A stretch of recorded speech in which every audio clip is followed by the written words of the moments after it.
Hi, I'm Demira Mosier. Welcome to the third installment of Elders Among Us, a podcast series produced by the 8th grade at Charleston Elementary School. In this series, we are chronicling our learning as we explore the wisdom and life experiences of community elders by interviewing local volunteers who have lived long and eventful lives. To begin this third podcast, we talked with one another about the process of making hand-bound books as gifts for our elders. We talked about how working with paper and paint was different from working with digital software, and we reflected on which process we preferred. Most people seem to prefer making the hand-bound books. Creating a handmade book and creating a podcast are different, but both pretty cool to do because you're learning two different things. They're different because, of course, one's on the computer, but one you're doing out by hand, and one you put probably more work into than the other. Probably the handmade book is more work, more time. I preferred making the book to creating the podcast because working with the technology was a good learning experience, but I enjoyed working with the art materials better. The work of creating a handmade book compared to the work of producing a podcast, they're both pretty easy. Like the process for making a book isn't really hard for me anyway because I just have to design it while Miss Leggy has to get all like the materials together for herself. It's easier to make a book than make a podcast because with a podcast you have to be, on the dot accurate.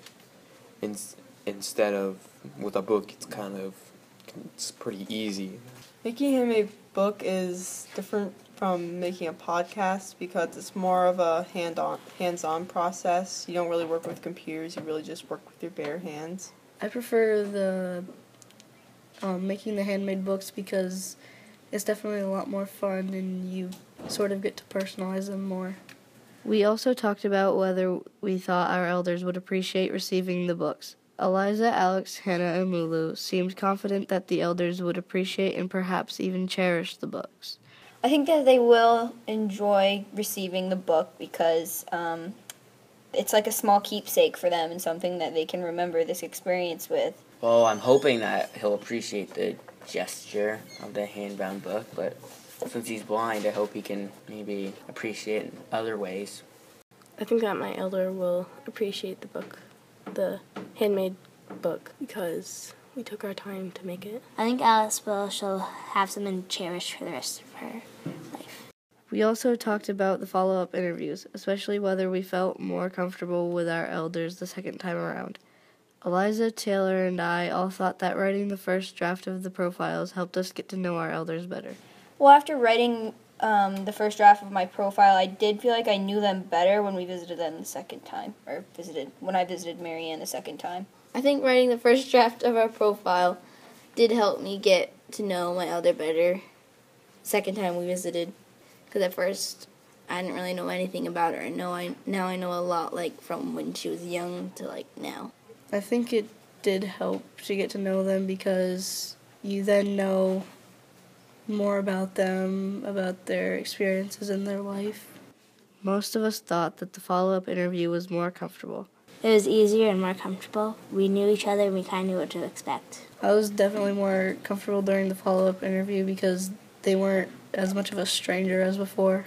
The second interview was more comfortable and easier because I've already got to talk to her, so it's really not that hard. It was a little bit more comfortable second time around because it wasn't like a complete stranger anymore.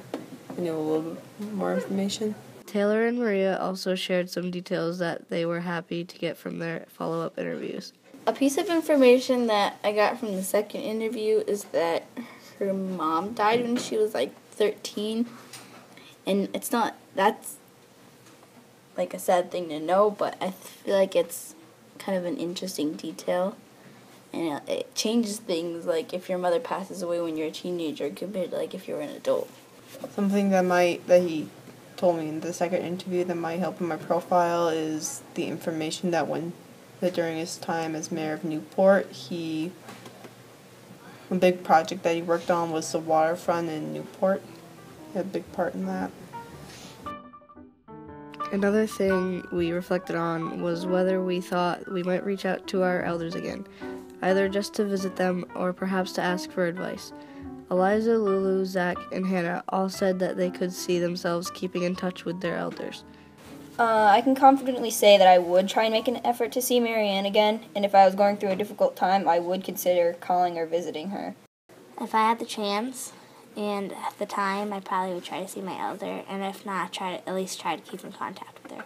I probably would make an effort to see Richard again because he has lived a long life and he has a lot of knowledge that might be able to help me in some way. I think that I would make an effort to see my elder again because it was fun talking to her. If I thought she would have the advice and I was going through a difficult time that other people can help me with, I'd probably consider calling her or visiting her. Since one of the guiding questions for the project was to explore the roles of elders in our communities, we also asked one another what this experience had shown us about whether local elders had enough opportunities to share their wisdom with younger community members. None of us thought that the elders in our community have enough opportunities to share their wisdom and experiences with younger people. I don't think that elders in our community have enough opportunities to help younger people and to share their wisdom. Elders in our community don't get the chance to share with the community because I feel like people don't think that they can offer us anything. I don't think elders in our community have enough opportunities to do that. They have a lot of wisdom, but they don't really have a lot of opportunities to do this. I don't think elders in our community have enough of a chance to give younger people wisdom or just even communicate with them because they're usually in the nursing homes and they don't usually come out much. I don't really think elders in our community have enough opportunities to share their wisdom and give advice because kids today have a lot of technology that they can just use to help get advice, and they talk to their friends and stuff. Or there's other people who would like to talk to their parents. Hannah and Alex expressed the feeling our community would be better off if the wisdom of the elders was more accessible to younger people. I think that people would be better off if elders shared their wisdom more. I feel that people should value what elders have to say because they've lived a long life and they've been through hard times and they can help you. Finally, we talked about the things our elders shared that we really wanted people to be able to hear, and we pulled those clips out from our interview recordings. Here are some of the clips that we especially liked. We hope you enjoy them too. But when you travel all these places in a lifetime,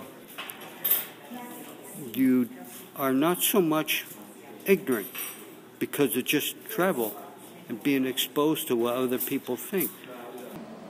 I think it doesn't matter what you believe is your higher power, but you have to know that there's something somewhere or someone somewhere that is looking after you.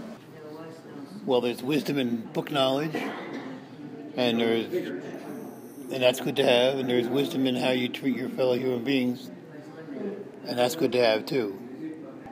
And if you try to exercise wisdom in both and be moderate in all ways, I think there's hope for the world after all. But I've seen so many young people who amaze me with their wisdom, and they're maybe 1/3 my age. I go, very interesting. You need a certain amount of money to live on, but you don't need to make it your goal in life. There are other things that will make you happier. Helping other people, doing things that are needed in the world. Just before you do anything, think it through. Try to decide if this is something that's going to be worthwhile, something that you really are going to want people to know you were a part of before you do it. To me, for a happy life is to be honest and respect your elders. That means a great deal too. And say please and thank you. If you meet somebody and you treat them that way, they know they can trust you. I think there was 1 or 2 times, and I remember them, because I knew I did the wrong thing. Like I said something mean to somebody, or I shouldn't have said. And those are little things that are good to happen to you, because then you look at who you are and how you maybe hurt that person. That's why I lean towards compassion, which is caring for others. But that has to develop inside you. You can't be taught it. Thank you for listening. This is Damara Mosier asking you to please join us again for the fourth and final installment of Elders Among Us. We look forward to sharing the conclusion of this experience and the wisdom of local elders with you as the project wraps up. See you then.